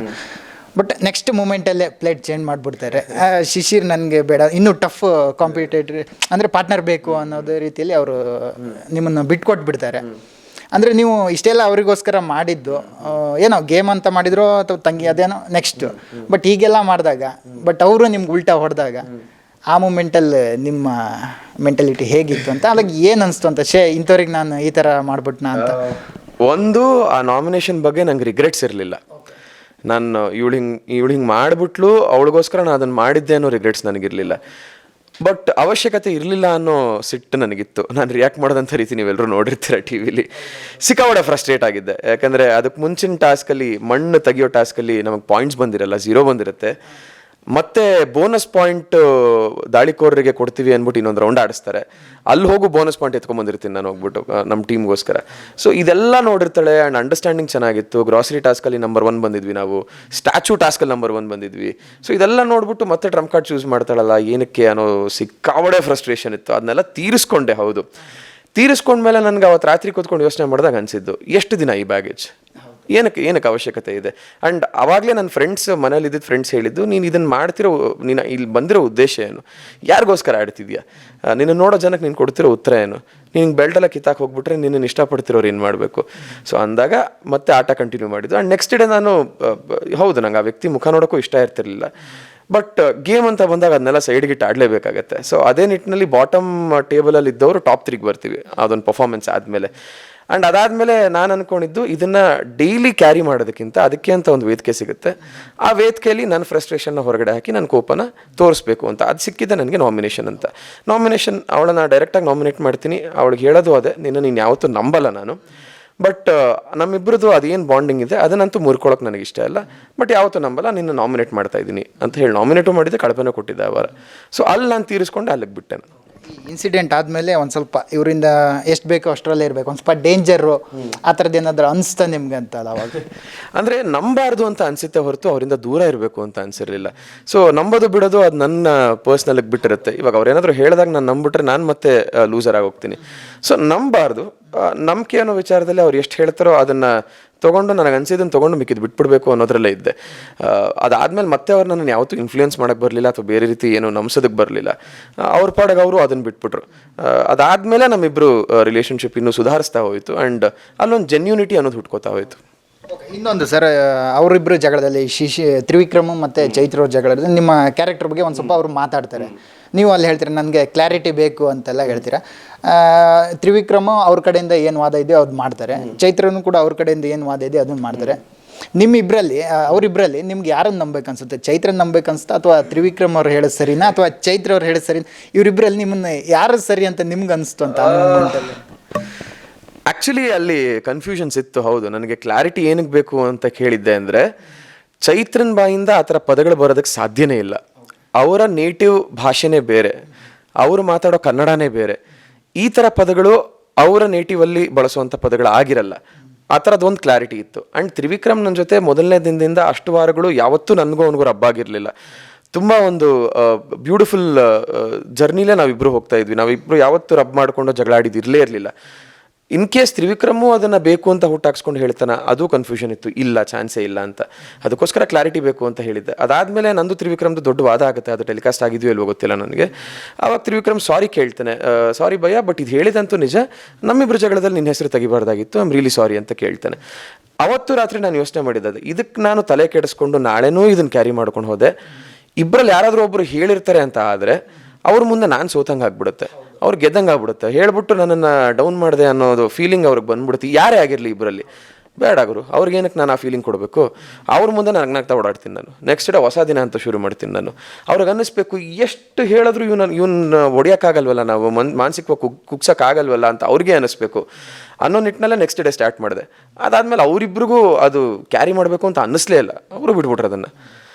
ಸೊ ಯಾ, ನೀವು ಆ ಮೂಮೆಂಟಲ್ಲಿ ಹೇಳ್ತೀರಿ ಸರ್, ನನಗೊಂದು ಕ್ಲಾರಿಟಿ ಬೇಕು ಅಂತೆಲ್ಲ ಹೇಳ್ತೀರಾ. ಬಟ್ ಹೊರಗಡೆ ಬಂದ್ರ ಮೇಲೆ ನೀವು ಅಥವಾ ನೋಡಿದ್ರೆ ಅಥವಾ ತಿಳ್ಕೊಂಡ್ರೆ ಅದು ಏನಂತ ಇದಾಯ್ತಾ, ನಿಮ್ಗೆ ಕ್ಲಾರಿಟಿ ಸಿಕ್ತಾ ಅಂತ ನಾನು ಕೇಳ್ತಿರೋದು. ಇಲ್ಲ, ಆ್ಯಕ್ಚುಲಿ ಕ್ಲಾರಿಟಿ ಅಣ್ಣನೇ ಕೊಟ್ಬಿಟ್ರಲ್ಲ ವೀಕೆಂಡಲ್ಲಿ. ಅದ್ರ ಬಗ್ಗೆ ಯಾವುದೂ ಟೆಲಿಕಾಸ್ಟ್ ಆಗಿರಲಿಲ್ಲ, ಇದನ್ನು ನೀವು ದೊಡ್ಡದು ಮಾಡ್ಕೊಂಡ್ರಿ ಅಂತ. ಸೊ ಆ ಕ್ಲಾರಿಟಿ ಬಗ್ಗೆ ನಾನು ಹೆಂಗೆ ತಿಳ್ಕೊಳ್ಳಿ ಇವಾಗ, ಯಾರನ್ನು ಕೇಳಿ? ಅವಶ್ಯಕತೆನೂ ಇಲ್ಲ ಸರ್. ಅದು ಆಗಿದ್ದು ಅದು ಅಲ್ಲಿಗೆ ಬಿಟ್ಬಿಟ್ಟು ಮುಂದಕ್ಕೆ ಹೋಗ್ತಾ ಇರಬೇಕು. ಅದು ಅದ್ರ ಬಗ್ಗೆ ಮತ್ತೆ ಕೆದ್ಕೊಂಡು ಹೊರಗಡೆ ಬಂದಮೇಲೆ ನಂದೇ ಒಂದಷ್ಟು ಬೇಜಾರುಗಳಿದೆ, ಹೊರಗಡೆ ಬಂದ್ಬಿಟ್ನಲ್ಲ ಅಂತ ಮತ್ತು ಅದಕ್ಕೆ ಹೋಗಿ ಅದನ್ನೆಲ್ಲ ಕೆತ್ಕಿ ನನ್ನ ಮನಸ್ಸನ್ನು ನಾನೇ ಹಾಳು ಮಾಡ್ಕೊಳ್ಳಿ. ಹೇಳಿರೋರು ಗೊತ್ತು, ಹೇಳಿಸ್ಕೊಂಡಿರೋರು ಗೊತ್ತು, ಅದನ್ನು ಕೇಳಿರೋರು ಗೊತ್ತು, ಪೋಟ್ರೆ ಮಾಡಿರೋರು ಗೊತ್ತು. ಗಿಲ್ಟ್ ಅವ್ರವ್ರಿಗೆ ಕಾಡಿದ್ರೆ ಒಳ್ಳೇದು, ನನಗಂತೂ ಇಲ್ಲ. Super sir. ಓಕೆ, ಇನ್ನು ನೆಕ್ಸ್ಟ್ ಕ್ವಶನ್ ಹೇಳೋದಾದರೆ, ಒಂದಿಷ್ಟು ತ್ರಿವಿಕ್ರಮ್ ಅವರು ಭವ್ಯ ಅವ್ರ ಜೊತೆ ಇರ್ತಾರೆ. ಜನರು ಏನು ಹೇಳ್ತಾರೆ ಅಂದರೆ, ಭವ್ಯ ಇಲ್ಲಾಂದರೆ ತ್ರಿವಿಕ್ರಮ್ ಝೀರೋ, ತ್ರಿವಿಕ್ರಮ್ ಇಲ್ಲಾಂದರೆ ಭವ್ಯ ಝೀರೋ. ಅಂದರೆ ಅವರಿಬ್ಬರು ಈ ಥರ ಆಟ ಆಡ್ತಿದ್ದಾರೆ, ಒಬ್ರನ್ನ ಬಿಟ್ಟು ಒಬ್ಬರು ಇಲ್ಲಾಂದರೆ ಝೀರೋ, ಅಲ್ಲಿ ಮನೆಯಲ್ಲಿ ಝೀರೋ ಅಂತ ಹೇಳ್ತಾರೆ. ಅಂದರೆ ಜನರ ಒಂದಿಷ್ಟು ಒಪಿನಿಯನ್ ಹೇಳ್ತಾರೆ ಸರ್. ಅಂದರೆ ನೀವು ಅವ್ರ ಜೊತೆ ಇದ್ದಿದ್ರಿ, ನಾವು ನೋಡೋದು 1.5 hour ಇರ್ಬೋದು, ಬಟ್ 24 hours ನೀವು ಅವ್ರ ಜೊತೆ ಮನೆಯಲ್ಲಿದ್ದೀರಿ. ನಿಮ್ಗೆ ಅವರಿಬ್ಬರು ಆಟ ನೋಡಿದಾಗ ನಿಮ್ಗೆ ಏನು ಅನಿಸ್ತು ಅಂತ? ಒಂದು, ಅವರಿಲ್ಲ ಅಂದರೆ ಇವ್ರು ಝೀರೋ, ಇವರಿಲ್ಲ ಅಂದರೆ ಅವ್ರು ಝೀರೋ ಅನ್ನೋದು ಇಲ್ಲ, ಖಂಡಿತ ಇಲ್ಲ. ಯಾಕಂದರೆ ನಾವು ತುಂಬ ಹತ್ತಿರದಿಂದ ನೋಡಿರೋ ಆಟ ಅದು. ಅವರಿಬ್ಬರಿಗೆ ಒಂದು ಕಂಫರ್ಟ್ ಝೋನ್ ಇತ್ತು. ಏನಕ್ಕೆ ಕಂಫರ್ಟ್ ಝೋನ್ ಇತ್ತು ಅಂದರೆ, ಭವ್ಯಂಗೆ ಒಂದಷ್ಟು ಕನ್ಫ್ಯೂಷನ್ಸ್ ಇದ್ದಾಗ ಅದನ್ನೆಲ್ಲ ಕ್ಲಿಯರ್ ಮಾಡ್ತಿದ್ದಿದ್ದು ತ್ರಿವಿಕ್ರಮ್. ಆಟದ ವಿಚಾರವಾಗಿ ನಾನು ಈ ಥರ ಮೂವ್ ಮಾಡಬೇಕಾ ನೆಕ್ಸ್ಟು, ಅಥವಾ ಈ ಥರದ್ದು ಏನಾದರೂ ಡಿಸಿಷನ್ ತೊಗೋಬೇಕಾ, ಅಥವಾ ನಾನು ಮಾಡಿದ್ದು ಸರಿ ಇದೆಯಾ ತಪ್ಪಿದೆಯಾ ಅಂತ ಎಲ್ಲದಕ್ಕೂ ಅವರು ತ್ರಿವಿಕ್ರಮ್ ಹತ್ರ ಹೋಗ್ತಾಯಿದ್ರು. ಅವ್ರು ಅದೇ ರೀತಿಲಿ ಅವ್ರಿಗೆ ಕ್ಲಾರಿಫಿಕೇಷನ್ಸ್ ಕೊಡ್ತಾಯಿದ್ರು. ಅದು ಯಾವುದು ತಪ್ಪು ಅಂತ ನನಗೆ ಅನಿಸಲ್ಲ. ಆ್ಯಂಡ್ ಯಾರನ್ನೂ ನೆಚ್ಕೊಂಡಲ್ಲ ಆಟ ಆಡ್ತಿಲ್ಲ. ಫಾರ್ ಎಕ್ಸಾಂಪಲ್ ಲಾಸ್ಟ್ ವಾರ ಭವ್ಯ ಬೇರೆ ಟೀಮಲ್ಲೇ ಆಡಿದ್ದು, ಆ್ಯಂಡ್ ತ್ರಿವಿಕ್ರಮ್ ಜೊತೆ ಆಕೆನೇ ಜಗಳ ಮಾಡಿದ್ದು. ಲಾಸ್ಟ್ ವೀಕ್ ಉಸ್ತುವಾರಿ ಟೈಮಲ್ಲಿ ತ್ರಿವಿಕ್ರಮ್ ಉಸ್ತುವಾರಿ ಮಾಡಿದಾಗ ನಮ್ಗೆ ರಿಸಲ್ಟ್ ಕೊಟ್ಟಿಲ್ಲ ಅಂತ ಆಕೆನೇ ತ್ರಿವಿಕ್ರಮ್ ಜೊತೆ ಜಗಳ ಮಾಡಿದ್ದು. ಸೊ ಈ ಥರ ಎಲ್ಲ ಇದ್ದಾಗ ಯಾರ ಇದರಲ್ಲೂ ಹಂಗಲ್ಲಿ ಆಡ್ತಿಲ್ಲ ಅಂತ ಅನ್ನೋದು ಮನೆ ಕ್ಲಿಯರ್ ಆಗಿತ್ತು. ಬಟ್ ಅವರಿಬ್ಬರು ನೋಡಿದಾಗ ತುಂಬ ಕ್ಯೂಟ್ ಅನಿಸಿದ್ದು. ಯಾಕಂದರೆ ಭವ್ಯ ತುಂಬ ಚಿಕ್ಕ ಹುಡುಗಿ, ಅವಳಿಗೆ ಒಂದಷ್ಟು ಕ್ಲಾರಿಟೀಸ್ ಅವಾಗ ಬೇಕಾಗ್ತಿತ್ತು. ಅದನ್ನು ವಯಸ್ಸಲ್ಲಿ ದೊಡ್ಡವನಾಗಿ ತ್ರಿವಿಕ್ರಮ್ ಕೊಡ್ತಾಯಿದ್ರು. ಸೊ ಅದು ತುಂಬ ಕ್ಯೂಟಾಗಿ ಅನ್ನಿಸ್ತಾ ಇತ್ತು. ಆ್ಯಂಡ್ ಆಟದ ಪೇಸ್ನ ಚೆನ್ನಾಗಿ ತೊಗೊಂಡು ಹೋಗ್ತಾಯಿದ್ರು ಇಬ್ಬರು. ಸೊ ಯಾವುದು ತಪ್ಪಲ್ಲ. ಇನ್ನೊಂದು, ಗೌತಮಿಯವರು ಮಂಜಣ್ಣವ್ರು ಹೇಳ್ದಾಗೆ ಕೇಳ್ತಾರೆ, ಆ ಥರದ್ದು ಒಂದು ಮಾತು ಕೇಳಿ ಬರ್ತಾ ಇದೆ. ಇದ್ರ ಬಗ್ಗೆ ನೀವೇನು ಹೇಳ್ತೀರಾ ಸರ್ ಅಂತ?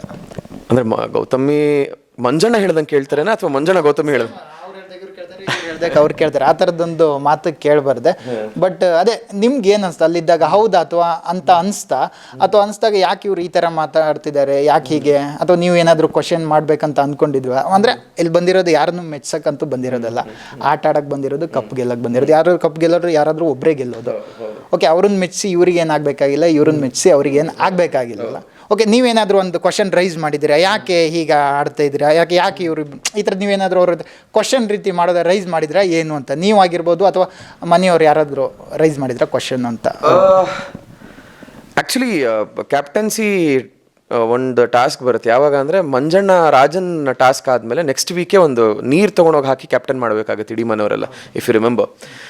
ಸೊ ಅಲ್ಲಿ ನಾವೆಲ್ಲರೂ ಧನರಾಜ್ ಕ್ಯಾಪ್ಟನ್ ಆಗ್ತಾರೆ ಆ ವಾರ. ನಾವು ಫಸ್ಟ್ ರೌಂಡಲ್ಲೇ ಗೌತಮಿ ಅವ್ರನ್ನ ಹೊರಗಡೆ ಇಡ್ತೀವಿ ನೀರು ತುಂಬಿಸ್ಬಿಟ್ಟು. ಅಲ್ಲಿ ನಾವು ಅಂದ್ಕೊಂಡ್ವಿ, ಹೌದು ಇವಾಗ ಗೌತಮಿ ಕ್ಯಾಪ್ಟನ್ ಆದರೆ ಮಂಜಣ್ಣ ಕ್ಯಾಪ್ಟನ್ ಆದಂಗೆ ಅನ್ನೋ ಒಂದು ಥಾಟ್ ಇತ್ತು. ಯಾಕೆಂದರೆ ಅವರಿಬ್ಬರು ಥಾಟ್ ಪ್ರೊಸೆಸ್ ಒಂದೇ ಥರ ಇತ್ತು, ಸಿಮಿಲರ್ ಆಗಿ ಥಿಂಕ್ ಮಾಡ್ತಾಯಿದ್ರು ಪ್ರತಿಯೊಂದು ವಿಚಾರನೂ, ಆ್ಯಂಡ್ ಎಲ್ಲನೂ ತುಂಬ ಸಿಮಿಲರ್ ಆಗಿ ಅನಲೈಸ್ ಮಾಡಿ ಆಟನ ಆಡ್ತಾಯಿದ್ರು. ಸೊ ಹಾಗಾಗಿ ಇವ್ರನ್ನ ಕ್ಯಾಪ್ಟನ್ ಮಾಡಿದ್ರೆ ಮತ್ತೆ ಹೋದ ವಾರದ ಕ್ಯಾಪ್ಟನ್ಸಿನೇ ಕಂಟಿನ್ಯೂ ಆಗಿಬಿಡುತ್ತೆ ಮಂಜಣ್ಣಂದು ಅಂದ್ಕೊಂಡು ಅವ್ರನ್ನ ತೆಗೆದಿಟ್ವಿ. ಬಟ್ ಅದಾದ ನಂತರ ಗೌತಮಿಯವರು ತುಂಬ ಇಂಡಿವಿಜುವಲ್ ಆಗಿ ಆಡೋದಕ್ಕೆ ಇಳಿದಿದ್ದಾರೆ. ಹೌದು, ಫ್ರೆಂಡ್ಶಿಪ್ ಅನ್ನೋದು ಒಂದು ಕಂಫರ್ಟ್ ಝೋನ್ಗೆ ಸೀಮಿತವಾಗಿರಬೇಕು, ಬಟ್ ಆಟಕ್ಕೆ ಅದು ಏನಾದರೂ ಹೊಡೆತ ಕೊಡ್ತಾ ಇದ್ರೆ ಅದು ಬೇಡ ಅನ್ನೋ ರೀತಿಲೇ 2 ವಾರದಿಂದ ಆಡ್ತಾ ಇದ್ದಾರೆ. ಸೊ ಅದೆಲ್ಲೋ ಚೆನ್ನಾಗಿ ಅನಿಸ್ತದೆ. ಯಾಕಂದರೆ ಹೋದ ವಾರ ಕ್ಯಾಪ್ಟನ್ಸಿ ಟಾಸ್ಕಿಂದ ಯಾರನ್ನು ಹೊರಗಡೆ ಇಡಬೇಕು ಅಂತ ಕೇಳಿದಾಗ ಗೌತಮಿಯವರು ತೊಗೊಂಡಿದ್ದು ಫಸ್ಟ್ ಹೆಸರೇ ಮಂಜಣ್ಣ. ಸೊ ಇದೆಲ್ಲ ಅವರ ಫ್ರೆಂಡ್ಶಿಪ್ ಸಪ್ರೇಟು, ಆಟ ಅಂತ ಬಂದರೆ ಸಪ್ರೇಟು. ಆ್ಯಂಡ್ ನಾನು ಸ್ಟಾರ್ಟಿಂಗ್ ಒಂದಷ್ಟು ವಾರಗಳಲ್ಲಿ ಅವ್ರ ತಂಡದ ಜೊತೆ ತುಂಬ ಕ್ಲೋಸ್ ಆಗಿದ್ದೆ. ಸೋ ಕಾಲ್ಡ್ ಅವ್ರು 3 ಜನ ಏನಿರ್ತಿದ್ರು ಅವ್ರ ತೊಂಡ ಜೊತೆ ನಾನು ತುಂಬ ಕ್ಲೋಸ್ ಆಗಿದ್ದೆ. ಅಲ್ಲೂ ನನಗೆ ಕೇಳಿ ಬರ್ತಿದ್ದಂಥ ಮಾತುಗಳು, ನಾವು ಆಟ ಅಂತ ಬಂದರೆ ನಮ್ಮ ಪಾಡಿಗೆ ನಾವು ಆಟಗಳಾಡ್ತೀವಿ. ಇಲ್ಲಿ ಅವ್ರು ಹೇಳಿದ್ರು ಅಂತ ನಾವು ಕೇಳಲ್ಲ, ನಾನು ಹೇಳಿದ್ರು ಅಂತ ಅವ್ರು ಕೇಳಲ್ಲ. ನಮ್ಮ ಆಟ, ನಮ್ಗೆ ಯಾರ ಮೇಲೆ ಏನೇನು ಒಪಿನಿಯನ್ಸ್ ಇದೆಯೋ ಅವ್ರು ಡೈರೆಕ್ಟಾಗಿ ಹೇಳ್ತಾ ಇರ್ತೀವಿ ನಾವು. ಬಟ್ ನಮಗೆ ಅದಂಥ ಒಂದು ಕಂಫರ್ಟ್ ಝೋನ್ ಇದೆ. ಮನೇಲಿ ಏನಾಯಿತು ಏನು ಹೋಯಿತು ಅನ್ನೋದ್ರ ಬಗ್ಗೆ ಮಾತಾಡೋದಕ್ಕೆ ಒಂದಷ್ಟು ವ್ಯಕ್ತಿಗಳು ಬೇಕಾಗಿರ್ತಾರೆ. ಸೊ ಹಾಗಾಗಿ ನಾವಿಬ್ಬರು ಮಾತಾಡ್ತೀವಿ ಹೊರತು ಆಟಕ್ಕೆ ಅದೆಲ್ಲೂ ಎಫೆಕ್ಟ್ ಆಗಿ ನಾವು ಬಿಡಲ್ಲ ಅಂತ ಹೇಳಿದ ಮಾತುಗಳು ಇದೆ. ಅದು ಇವಾಗ ತುಂಬ ಎವಿಡೆಂಟಾಗಿ ಗೌತಮಿ ಅವರು ಮಾಡ್ತಾ ಇದ್ದಾರೆ, ಅದು ತುಂಬ ಒಳ್ಳೆಯದು. ಇನ್ನೊಂದು, ಗೌತಮಿಯವರು, ಮಂಜುವರು ಹಾಗೂ ಮೋಕ್ಷಿತ್ ಅವರು 3 ಜನ ಜೊತೆಯಲ್ಲಿ ಇರ್ತಿದ್ರು ಫಸ್ಟ್. ಆ ನಂತರ ಗೌತಮಿಯವರು ಹೊರಗಡೆ ಬರ್ತಾರೆ, ಅವ್ರ ಕಡೆ ಟೀಮಿಂದ ಹೊರಗಡೆ ಬರ್ತಾರೆ, ಮೋಕ್ಷಿತ್ ಅವರು ಹೊರಗಡೆ ಬರ್ತಾರೆ. ಅವಾಗ ಏನಾಯ್ತು ಅವ್ರ ಬದ್ದಿ ಅಂತ ನಿಮ್ಮ ಅದ್ರ ಬಗ್ಗೆ ಏನಾದ್ರು ಡಿಸ್ಕಸ್ ಮಾಡಿದ್ರೆ, ಎಲ್ಲಿ ಏನಾಯ್ತು ಅಂತ?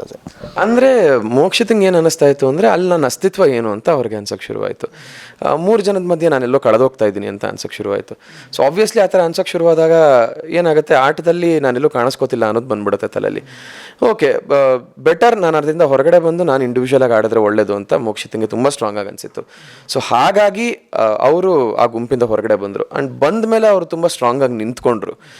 ಪ್ರತಿಯೊಂದು ವಿಚಾರದಲ್ಲೂ ತುಂಬ ಕ್ಲಾರಿಟಿಯಾಗಿ ಮಾತಾಡ್ತಾ ಇದ್ರು, ಕ್ಲಾರಿಟಿಯಾಗಿ ಆಟ ಆಡ್ತಾ ಇದ್ರು. ಆ್ಯಂಡ್ ಅದೇ ವಾರ ಅವರು ಉತ್ತಮ ಕೂಡ ತಗೋತಾರೆ, ಮನೇಲಿ ಹೊರಗಡೆ ಬಂದಿದ್ದ ವಾರನೇ ಉತ್ತಮ ತಗೋತಾರೆ. ಸೊ ಅವ್ರಿಗೆ ಅದೆಲ್ಲೋ ಪ್ಲಸ್ ಕೂಡ ಆಯಿತು ಅಂತ ಅನ್ಸುತ್ತೆ ನನಗೆ. ಇನ್ನೊಂದು, ರಜತ್ ಅವ್ರು ಬಂದ್ರ ಮೇಲೆ ಒಂದು ಗೇಮ್ ಆಡ್ತಿರುವಾಗ ಒಂದು ಮಾತು ಹೇಳ್ತಾರೆ, ನೀವು 10 ವಾರದಲ್ಲಿ ಏನು ಕಿಸಿಯೋಕ್ಕಾಗಿಲ್ಲ, ಅದಕ್ಕೆ ನನ್ನನ್ನು ಕರೆಸಿರೋದು ಅಂತೆಲ್ಲ ಒಂದು ಮಾತು ಹೇಳ್ತಾರೆ. ನೀವು ಕೇಳಿಸ್ಕೊಂಡಿರ್ತೀರ ಆ ಮಾತು? ಓಕೆ, ಅವ್ರು ಆ ಥರ ಹೇಳಿದಾಗ ಅದು ಹೇಗೆ ತಗೋತೀರಾ ಏನು ಅಂತ, ನೀವಾಗಲಿ ಅಥವಾ ಮನೆಯವರಾಗಲಿ ಪ್ರತಿಯೊಬ್ಬರು? ಅಥವಾ ನೀವು ಅವಾಗೇನು ವಾದ ಮಾಡಿಲ್ವ, ಅವಾಗ ಏನು ಈ ಥರ ಹೇಳ್ತಿದ್ಯಾ ಆ ಥರದಂತ ವಾದ ಮಾಡಿಲ್ವ, ಅಥವಾ ನೀವು ಯಾವ ಥರ ಅದನ್ನು ರಿಸೀವ್ ಮಾಡ್ಕೊಂಡ್ರಿ ಏನು ಅಂತ? ಏನು ಗೊತ್ತಾ ಸರ್, ಹಾಗೆ ಒಬ್ರು ಯಾರಾದರೂ ಆ ಥರ ಮಾತಾಡ್ತಾರೆ ಅಂದಾಗ ಅದಕ್ಕೆ ನಾವು ವಾದಕ್ಕೆ ಇಳಿದ್ಬಿಟ್ರೆ ಹೌದು ಅಂತ ಒಪ್ಕೊಂಡ್ಬಿಡ್ತೀವಿ ಅನ್ನೋ ಥರ ಆಗೋಗುತ್ತೆ. ಅವ್ರಿಗೆ ಏನು ಮಾಡಬೇಕು, ಹೌದಾ ನೀನು ಹಂಗೆ ಹೇಳ್ತಿದ್ಯಾ, ಸರಿ ಹುಡುಗರು ನಿನ್ನ ಆಟ ನೀನು ಆಡೋ, ನನ್ನ ಆಟ ನಾವು ಆಡ್ತೀವಿ.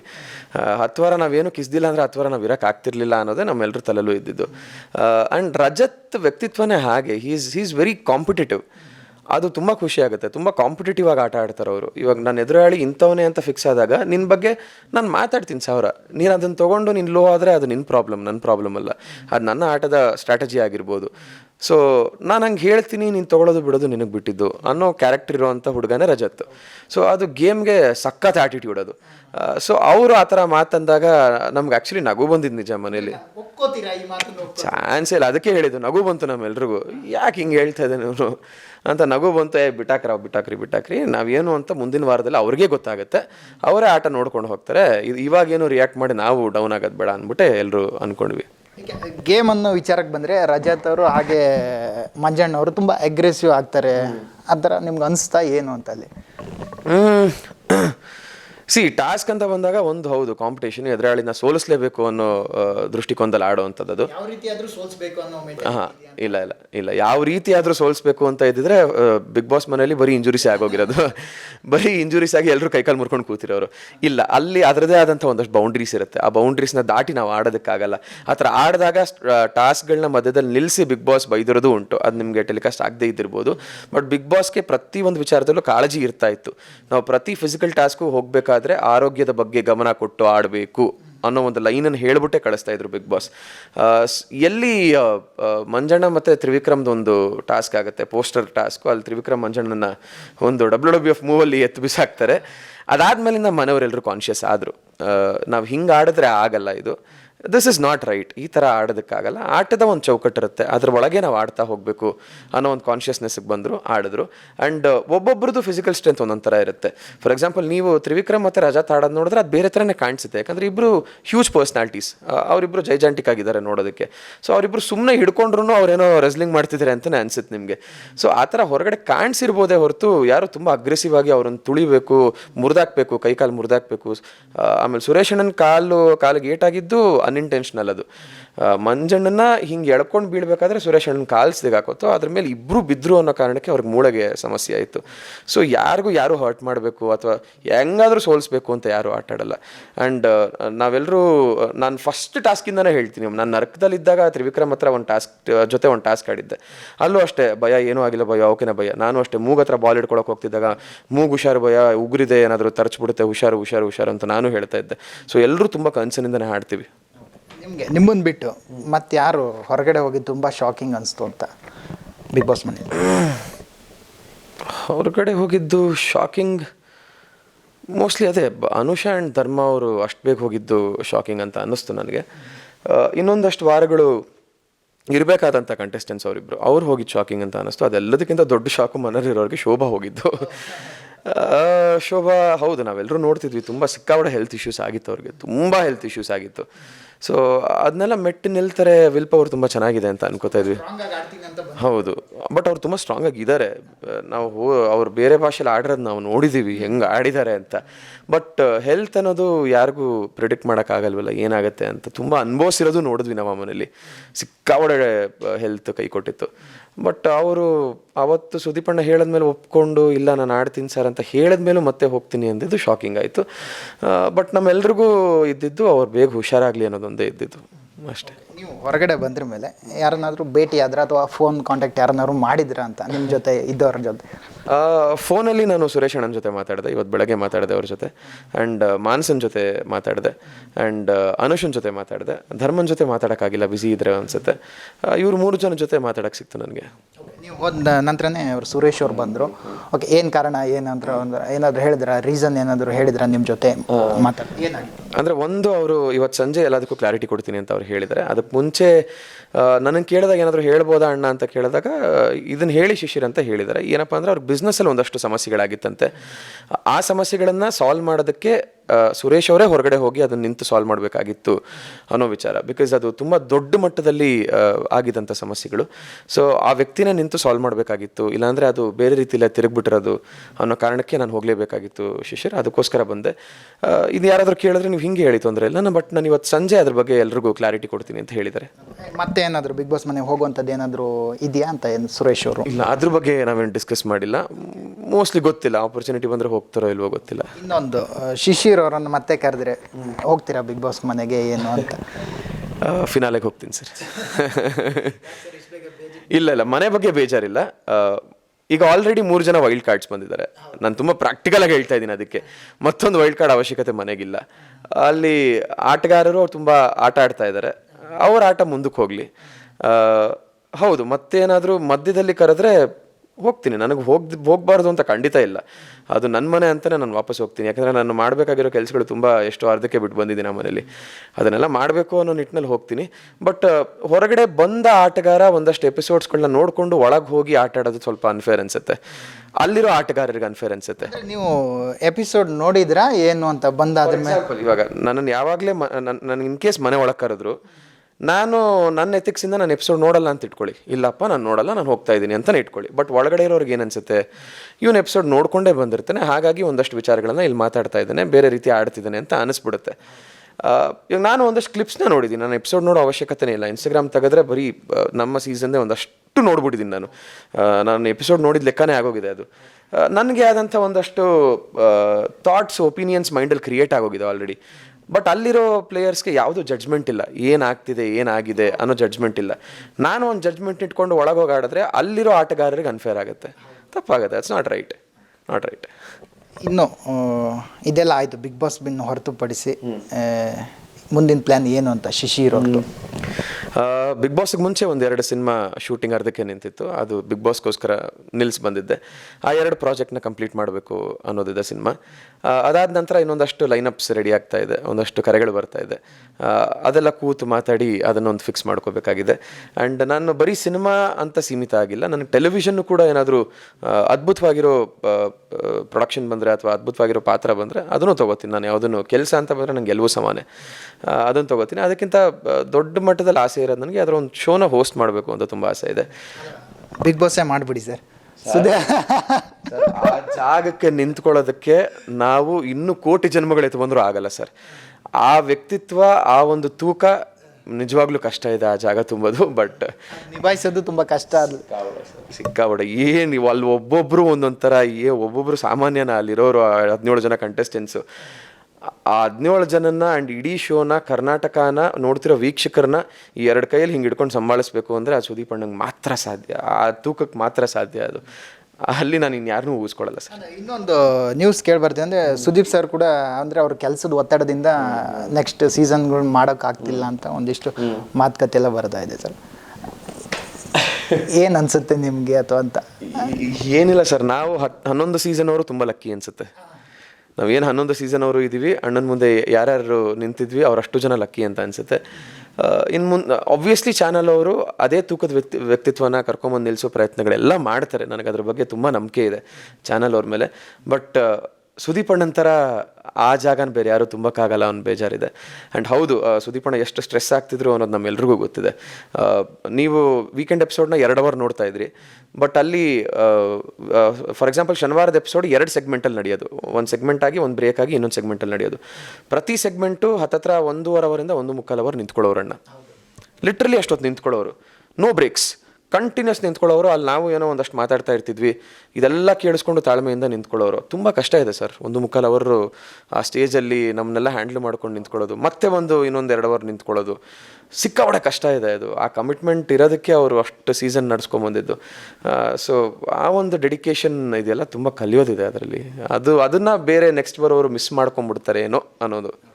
ಸರ್, ನಾನು ಬಿಗ್ ಬಾಸ್ ಮನೇಲಿ ಇರೋರು ಅಂತ ಹೆಸರು ಹೇಳ್ತೀನಿ, ನಿಮ್ಗೆ ಅವ್ರ ಬಗ್ಗೆ ಏನು ಅನಿಸುತ್ತೆ ಒಂದು ಲೈನಲ್ಲಿ ಹೇಳ್ಬೋದು, ಏನು ಅನಿಸುತ್ತೆ ಹೇಳ್ಬೋದು. ಓಕೆ, ಯಾರಿಂದ ಸ್ಟಾರ್ಟ್ ಮಾಡೋಣ? ಫಸ್ಟ್ ನಿಮ್ಮ ತಂಗಿಯಿಂದನೇ ಸ್ಟಾರ್ಟ್ ಮಾಡೋಣ ಸರ್. ಚೈತ್ರ ಅವ್ರ ಬಗ್ಗೆ ನಿಮ್ಮ ಅನಿಸಿಕೆ ಏನು ಅಂತ? ಚೈತ್ರ ಬಿಗ್ ಬಾಸ್ ಮನೆಯ ಪಟಾಕಿ. ಅವಳು ಆ ಪಟಪಟ ಅಂತ ಸಿಡಿತಿದ್ರೇ ಖುಷಿ. ಬಟ್ ಅನವಶ್ಯಕ ಜಾಗಗಳಲ್ಲಿ ಮಾತು ಕಡಿಮೆ ಮಾಡಿದ್ರೆ ತುಂಬ ಮುಂದಿನ ವಾರಗಳಲ್ಲಿ ತುಂಬ ಚೆನ್ನಾಗಿರುತ್ತೆ ಅಂತ.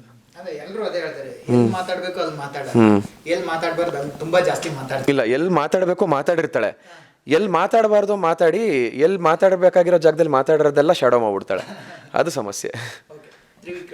ತ್ರಿವಿಕ್ರಮ್ ಪ್ಲೇಯರ್, ಅದ್ಭುತ ಆಟಗಾರ. ನಾನು ಬರೀ ಟಾಸ್ಕ್ ಅಂತ ಹೇಳ್ತಿಲ್ಲ, ಬಿಗ್ ಬಾಸ್ ಮನೆಯ ಆಟನ ತುಂಬ ಚೆನ್ನಾಗಿ ಅರ್ಥ ಮಾಡ್ಕೊಂಡು ಆಡ್ತಿರೋಂಥ ಆಟಗಾರ.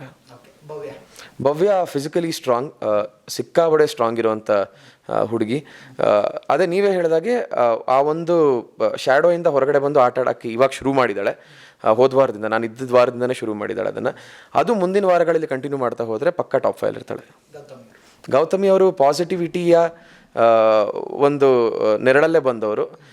ಆ ಪಾಸಿಟಿವಿಟಿ ಎಲ್ಲೋ ಇನ್ನು ಮುಂದಿನ ವಾರಗಳಲ್ಲಿ ನಡೆಯಲ್ಲ ಅಂತ ಗೊತ್ತಾಗಿ ಈಗ ರಿಯಲ್ ಆಟನ ಶುರು ಮಾಡಿದ್ದಾರೆ. ಅದು ನೋಡೋದಕ್ಕೆ ತುಂಬ ಖುಷಿ ಆಗ್ತಿದೆ. ಮಂಜಣ್ಣ ಸ್ಟ್ರಾಟಜಿ ಮಾಡಿಕೊಂಡು ಆಡ್ತಾ ಇರೋದು ಎಲ್ಲವೂ ಓಕೆ, ಅದೆಲ್ಲನೂ ವರ್ಕ್ ಆಗ್ತಾ ಬರ್ತಾ ಇದೆ. ಬಟ್ ಇನ್ ಕಮಿಂಗ್ ವೀಕ್ಸಲ್ಲಿ ಸ್ಟ್ರಾಟಜಿ ಮಾಡಿ ಆಡೋದಕ್ಕಿಂತ ನೇರವಾಗಿ ಆಡಿದ್ರೆ ಒಳ್ಳೇದು ಅಂತ ಅನಿಸುತ್ತೆ. ರಜತ್ ಆ್ಯಕ್ಚುಲಿ ನಿಜವಾದ ಫೈರ್ ಬ್ರ್ಯಾಂಡ್ ರಜತ್ ಮನೇಲಿ. ಅವನು ಏನು ಮಾಡ್ತಿದ್ದನೋ ಅದನ್ನು ಕಂಟಿನ್ಯೂ ಮಾಡ್ಕೊಂಡು ಹೋಗ್ಬಿಟ್ರೆ ತುಂಬ ಒಳ್ಳೇದು. ಐಶ್ವರ್ಯ ತುಂಬ ಮೆಂಟಲಿ ಸ್ಟ್ರಾಂಗ್ ಇರೋವಂಥ ವ್ಯಕ್ತಿತ್ವ ಅದು. ಯಾಕಂದರೆ ಹೊರಗಡೆ ಅವಳು ಏನೇನು ಫೇಸ್ ಮಾಡಿದ್ದಾಳೆ ಅಂತ ಎಲ್ರಿಗೂ ಗೊತ್ತಿದೆ. ಸೊ ಆ ಮೆಂಟಲ್ ಸ್ಟೆಬಿಲಿಟಿನ ಇಟ್ಕೊಂಡು ಆಡ್ತಾ ಹೋದರೆ ತುಂಬ ಒಳ್ಳೆಯದಾಗುತ್ತೆ. ಇನ್ನೊಂದು ಹನುಮಂತಣ್ಣನ ಬಗ್ಗೆ ಏನು ಹೇಳಿಲ್ಲ, ನಿಮ್ಗೆ ಏನು ಅನಿಸ್ತು ಅವರು ವೈಲ್ಡ್ ಕಾರ್ಡಲ್ಲಿ ಬಂದಾಗ, ಹನುಮಂತಣ್ಣ ಬಂದಾಗ ನಿಮ್ಗೆ ಏನು ಅನಿಸ್ತು ಅಂತ? ನೋಡಿರ್ತೀರ. ಹನುಮಂತನ ಬಗ್ಗೆ ಗೊತ್ತಿತ್ತು. ಆ್ಯಂಡ್ ಜಗದೀಶ್ ಅನ್ನೋ ಕ್ಯಾರೆಕ್ಟರ್ ಹೊರಗಡೆ ಹೋದ್ಮೇಲೆ ಅದಕ್ಕೆ ಮ್ಯಾಚ್ ಮಾಡೋಂಥ ಒಂದು ಕ್ಯಾರೆಕ್ಟರ್ ಯಾವುದಪ್ಪ ಬರುತ್ತೆ ಮನೆಗೆ ಅಂತ ಎಕ್ಸ್ಪೆಕ್ಟ್ ಮಾಡ್ತಾ ಇದ್ವಿ. ಆ್ಯಂಡ್ ಇವನು ಬಂದಾಗ ತುಂಬ ಮುಗ್ಧಾನ, ತುಂಬ ಇನ್ನೋಸೆಂಟ ಅಂತ ಅನಿಸಿದುಂಟು. ಬಟ್ ವಾರ ಕಳೀತಾ ಇಲ್ಲ ಗುರು, ಇದು ತುಂಬ ಎಂಟರ್ಟೈನ್ಮೆಂಟ್ ಪ್ಯಾಕೇಜ್ ಎತ್ಕೊಂಡೇ ಬಂದಿರೋಂಥ ವ್ಯಕ್ತಿ ಇವನು. ಸಕ್ಕದಾಗಿ ಆಡ್ತಾ ಇದ್ದಾನೆ ಮನೇಲಿ. ಆ್ಯಂಡ್ ಮನ್ಸಿಗೆ ಅನಿಸಿದ್ದನ್ನು ಯಾರಿಗೂ ಕೇರ್ ಮಾಡ್ದಂಗೆ ನೇರವಾಗಿ ರಪ್ಪಂತ ಹೊಡೆಯುವಂಥ ವ್ಯಕ್ತಿ ಹನುಮಂತ. ಸೊ ತುಂಬ ಖುಷಿ ಇದೆ ಅವನ ಬಗ್ಗೆ. ನಂಗೆ ಅವನನ್ನು ಕಂಡ್ರೆ ತುಂಬ ಪ್ರೌಡ್ ಫೀಲ್ ಆಗುತ್ತೆ. ಆ್ಯಂಡ್ ತುಂಬ ಪ್ರೀತಿ ಒಳಗಡೆಯಿಂದ ಬರುತ್ತೆ. ಧನ್ರಾಜು ತುಂಬ ಇನೋಸೆನ್ಸ್ ಇರುವಂಥ ಒಳ್ಳೆ ಆಟಗಾರ. ಇದಿಷ್ಟು ಅವರವರು ನಿಮ್ಮ ಒಪಿನಿಯನ್ ಬಗ್ಗೆ ಅವರು ಹೇಳಿದ್ರಿ ಸರ್. ಇನ್ನು ಏನು ಮಿಸ್ ಮಾಡ್ಕೋತಿದ್ದೀರಾ ಅಂತ ಈ ದಿನಗಳಲ್ಲಿ ಬಿಗ್ ಬಾಸ್ ಮನೆಯಿಂದ ನೀವು ಏನು ಮಿಸ್ ಮಾಡ್ಕೋತಿದ್ದೀರಾ ಅಂತ? ಐ ಥಿಂಕ್ ಇಡೀ ಬಿಗ್ ಬಾಸ್ ಎಕ್ಸ್ಪೀರಿಯನ್ಸ್ನ ಮಿಸ್ ಮಾಡ್ತಾ ಇದ್ದೀನಿ. ಆ್ಯಂಡ್ ನನ್ನ ಜೊತೆ ಇದ್ದಂಥ ಅಷ್ಟು ಕಂಟೆಸ್ಟೆಂಟ್ಸ್ನ ಮಿಸ್ ಮಾಡ್ಕೋತಾ ಇದ್ದೀನಿ. ಬಿಗ್ ಬಾಸ್ ಮನೆಯ ಮೂಲೆಗಳಲ್ಲೂ ಒಂದೊಂದು ನೆನಪಿದೆ, ಅದೆಲ್ಲದನ್ನು ಮಿಸ್ ಮಾಡ್ಕೋತಿದ್ದೀನಿ. ಆ್ಯಂಡ್ ಸ್ಪೆಷಲಿ ಮೈಕು, ಸಾಂಗು ಖಂಡಿತ ಆಗುತ್ತೆ ಸರ್. ಜಾಕೆಟೆಲ್ಲ ಆಗ್ತಾ ಒಂದ್ಸತಿ ಒಳಗೋಗ್ಬಿಟ್ರೆ ಅದು ಮೈಕು ಹಿಂಗೆಲ್ಲ ತೆಗೆದು ನೋಡ್ಕೋತಾ ಇವಾಗಲೂ ನೋಡ್ಕೊಂಡೆ ಮಿರರ್ ಮುಂದೆ. ಸೊ ಅದು ಬೇಕು, ಇನ್ನೊಂದು ತಿಂಗಳು ಬೇಕು ಹೋಗೋಕ್ಕದು. ಇನ್ನೊಂದು ಸರ್ ಫೈನಲ್ ಕ್ವಶನ್, ಶಿಶಿರ್ ಅವರು ಮದುವೆ ಆಗೋ ಹುಡುಗಿ ಹೇಗಿರಬೇಕು ಅಂತ ಅಂದ್ಕೊಂಡಿದ್ದೀರಾ ನೀವು ಅಂತ? ಹೇಗಿರ್ಬೇಕು ಹುಡುಗಿ ಅಂತ? ಈಗ ನಾನು ಎಲಿಮಿನೇಟ್ ಆದಮೇಲೆ ನನಗಿಂತ ನಮ್ಮಮ್ಮ ತುಂಬ ವೈರಲ್ ಆಗಿದ್ದಾರೆ. ಈಗ ನಾನು ಎದ್ದೋಗ್ತೀನಿ, ನಮ್ಮಮ್ಮನ ಇಲ್ಲಿ ಕೂಡಿಸ್ತೀನಿ, ಸೇಮ್ ಕ್ವಶನ್ ಕೇಳಿ, ಅವ್ರು ಏನು ಹೇಳ್ತಾರೆ ಅದಕ್ಕೆ ಓಕೆ. ಖಂಡಿತ ನಾನು ಸೀರಿಯಸ್ ಆಗಿ ಕೇಳ್ತೀನಿ, ತಮಾಷೆ ಅಲ್ಲ, ಸೀರಿಯಸ್ ಆಗಿ ಕೇಳ್ತೀನಿ. ಈ ಸೀರಿಯಸ್ ಆಗಿ ನಾನು ಹೇಳಿದ್ದು ಸರ್, ಏನಿಲ್ಲ ಸರ್, ಮನೆಗೆ ತುಂಬ ಹೊಂದ್ಕೊಂಡು ಹೋಗುವಂಥ ಹುಡುಗಿ ಆಗಿರಬೇಕು. ಅಪ್ಪ ಅಮ್ಮನ ತುಂಬ ಗೌರವದಿಂದ ಪ್ರೀತಿಸುವಂಥ ಹುಡುಗಿ ಆಗಿದ್ರೆ ಸಾಕಷ್ಟೇ. Thank you sir. Yes, all the best sir. Thank you so much sir. Thank you. Okay, ಇದಿಷ್ಟು ಬಿಗ್ ಬಾಸ್ ಶಿಶಿರ್ ಅವರ ಮಾತಾಗಿತ್ತು. SS TV ಸಿನಿಮಾ ಜಗತ್ತಿನ ಕ್ಷಣ ಕ್ಷಣದ ಸುದ್ದಿಯೊಂದಿಗೆ.